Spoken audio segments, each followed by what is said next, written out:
C'est parti pour cette vidéo de correction sur l'affirmation et la mise en œuvre du projet européen, sujet qui, j'en suis sûre, vous a passionné. Alors donc, le petit drapeau européen, hein, voilà, avec les étoiles. Et puis, un petit clin d'œil à Ludwig van Beethoven, ici représenté, qui est le compositeur de l'hymne européen, l'Ode à la joie. Alors évidemment, Beethoven n'a pas composé cette Ode à la joie pour l'Union européenne, hein, puisqu'il est mort bien avant que le projet européen ne naisse, mais les Européens ont choisi donc hein, cette Ode à la joie de Beethoven pour en faire leur hymne européen, donc un hymne comme chaque pays en a un. Alors, tout commence en 1951 avec donc la mise en place de la CECA, CECA, ou Communauté économique du charbon et de l'acier. Alors, je vous avais donné cette affiche qui en posait quelques petits problèmes à certains d'entre vous. Alors, j'explique. Europe unie, gage de paix. On est juste après la fin de la Seconde Guerre mondiale et donc juste avant le début de la guerre froide.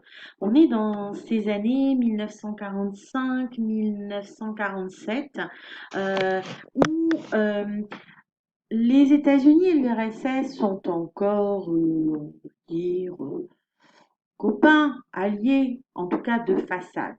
Mais déjà, l'affrontement monte entre les deux puissances mondiales nées de la Seconde Guerre. Ici, on a donc représenté de manière extrêmement intéressante et claire la situation géopolitique des pays européens au moment de la naissance de l'idée européenne. Donc, vous avez une jeune fille. Cette jeune fille, elle est ici, et comme vous pouvez le constater, elle a les pieds posés sur le continent européen, le pied droit en France, le pied gauche, Allemagne, Italie. Cette jeune fille, elle tient un parapluie. Ce parapluie, il est composé des drapeaux des pays européens les plus puissants, ceux qui ont joué un rôle important après la Seconde Guerre mondiale. Et ce parapluie est là pour la protéger de la menace. La menace, ce sont ces nuages noirs qui apparaissent ici. Et dans ces nuages noirs, vous avez des symboles. Ces symboles, ce sont les symboles du communisme. Vous avez ici la faucille et ici le marteau, symbole que l'on retrouve sur les drapeaux communistes pour représenter l'alliance de l'agriculture et de l'industrie dans le développement économique communiste. Et donc, on a ces petits oiseaux communistes qui s'amoncellent dans le ciel et qui s'approchent de l'Europe. Et donc, l'Europe qui, pour s'en protéger, donc ouvre son parapluie. Et l'un des premiers moteurs de la construction européenne, ce fut notamment la volonté d'empêcher la diffusion, la propagation du communisme en Europe de l'Ouest, alors que Staline avait pris possession de toute l'Europe de l'Est. Voilà donc ces petits symboles. Et donc, pour essayer de construire cette coopération, cette union, eh bien, il va y avoir un rapprochement entre différents pays, au centre desquels la France et l'Allemagne. Il faut savoir qu'il y a une prise de conscience après la Seconde Guerre mondiale et notamment après la découverte du génocide des Juifs et puis de toute façon d'un bilan qui est quand même de 60 millions de morts. Il y a une prise de conscience en France et en Allemagne du fait que ces deux pays se sont retrouvés à l'origine de deux conflits d'abord européens devenus mondiaux. Et donc il y a la recherche de solutions qui permettraient de rapprocher de manière définitive ces deux pays. En tout cas, la partie ouest de l'Allemagne et la France. La solution qui est trouvée, eh bien, c'est de mettre en commun leur production d'acier et de charbon. Steel, l'acier, coal, le charbon. Donc, one side bird, we're citizens of Europe now.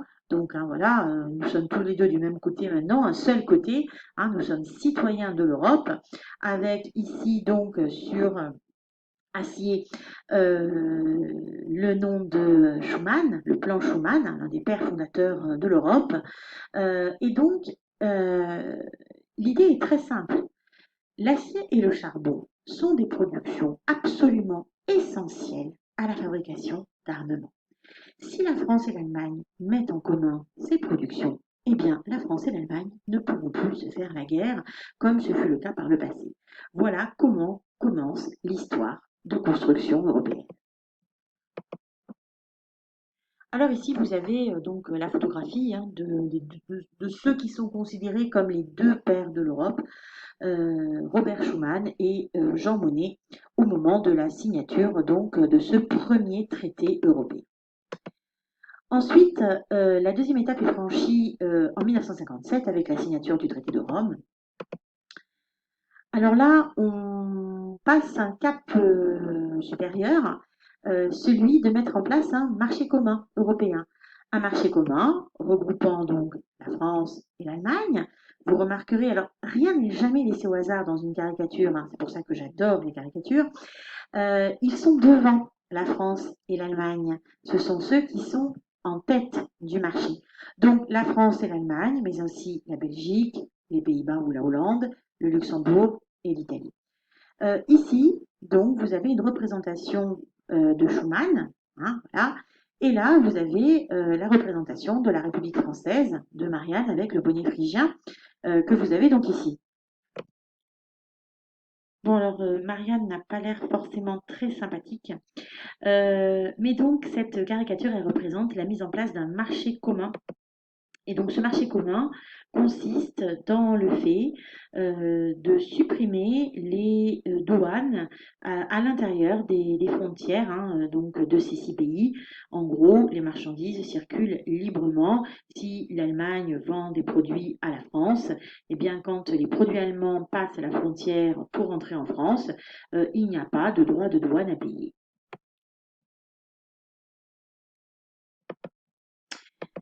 Troisième étape que je voulais mettre en avant, le premier élargissement en 1973. Alors vous avez pu constater qu'il y en a eu bien d'autres, mais bon voilà, on va s'arrêter vite fait sur le premier élargissement, celui qui voit l'entrée de trois nouveaux pays. L'Europe passe donc à neuf avec le Danemark, l'Irlande et le Royaume-Uni à partir de ce moment-là, donc à partir de 1973, l'histoire entre l'Europe et le Royaume-Uni est une histoire complexe. En 1981, l'Europe passe à 10 avec l'intégration de la Grèce, donc ici. Et enfin, en 1986, l'Europe des 12 avec l'intégration de l'Espagne et du Portugal. Si je dis et enfin, c'est parce que pendant un long moment, l'Europe va rester à 12. Hein, elle est restée à 12 pendant assez longtemps. D'ailleurs, si vous comptez les étoiles du drapeau européen, ben, vous constaterez qu'il y en a 12. Alors, je voulais attirer votre attention avec cette carte qui, certes, n'était pas forcément très lisible, j'en conviens, mais je voulais attirer votre attention ben, sur la situation et le lien qui existe en fait entre la guerre froide et la construction européenne. Euh, L'un des points communs de tous les pays européens que vous avez ici représentés en bleu, eh bien, c'est d'être des démocraties. D'ailleurs, si l'Espagne et le Portugal n'intègrent l'Europe qu'en 1986, c'est parce qu'avant cette date, ces deux pays n'étaient pas des démocraties, c'était des régimes autoritaires. Ils intègrent en 1986 l'Europe parce qu'ils sont devenus des démocraties. Alors qu'ici, eh bien, évidemment, vous le savez, on est dans des dictatures communistes. Et donc, on a une Europe qui est partagée en deux. Alors, ça, vous le saviez déjà. Mais la construction européenne, elle se fait vraiment dans le contexte de la guerre froide. Elle ne peut pas en être dissociée. Le point commun, la force politique de l'Europe, c'est de défendre des valeurs démocratiques contre un autre modèle qui est celui de la dictature communiste. Quatrième étape, la signature en 1992 du traité de Maastricht. Donc une étape évidemment très importante.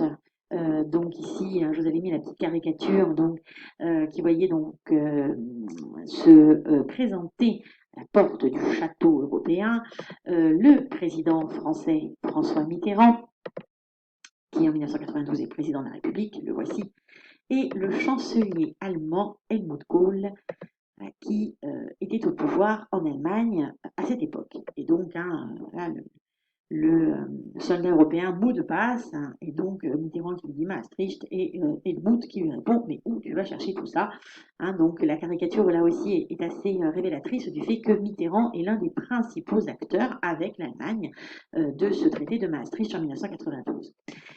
Et ici, parce que je l'aime bien et qu'elle me fait beaucoup rire, la réflexion d'un écolier sur l'Union européenne, c'est pour juste maman, il y a trop de pays dans l'Union européenne et on doit tous les apprendre par cœur. Je suis sûre que vous vous dites exactement la même chose.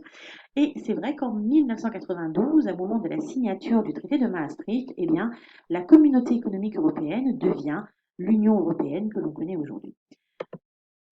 Une des décisions importantes prises alors, c'est la mise en place des accords de Schengen qui sont signés en 1995 et la décision de lancer une monnaie unique. Alors, il aura fallu une décennie hein, pour que l'euro, évidemment, soit mis en place. On ne change pas de monnaie de cette façon-là.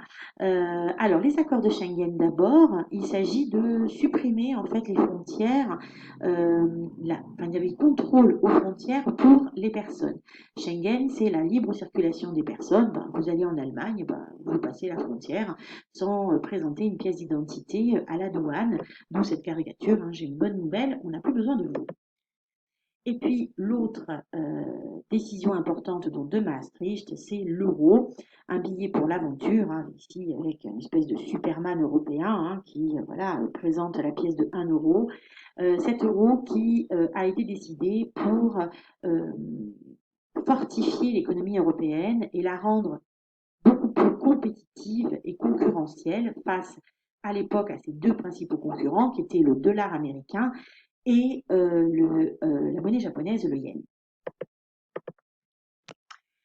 L'Europe a ensuite poursuivi ses élargissements. En 1995, elle passe à 15 avec l'adhésion de l'Autriche, de la Finlande et de la Suède. Et puis ensuite, hein, on va avoir une autre intégration qui se fait en 2007 avec les anciens pays du bloc communiste hein, qui arrivent dans l'Union européenne.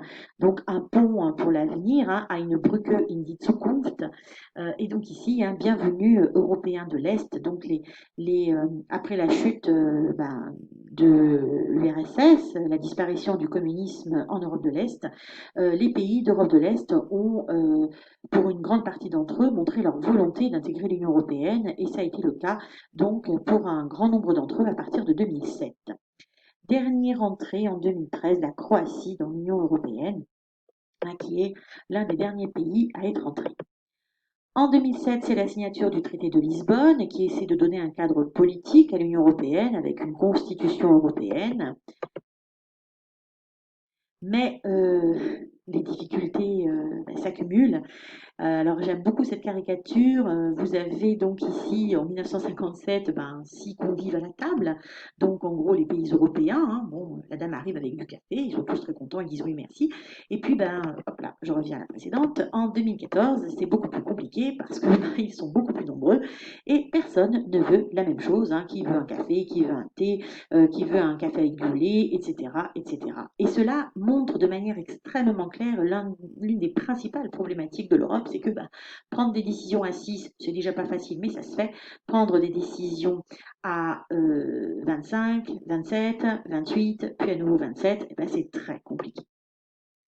Et c'est exactement ce que montre ici cette caricature que j'aime beaucoup, hein, de la maman complètement dépassée par ses nombreux enfants qu'elle n'arrive pas à contrôler.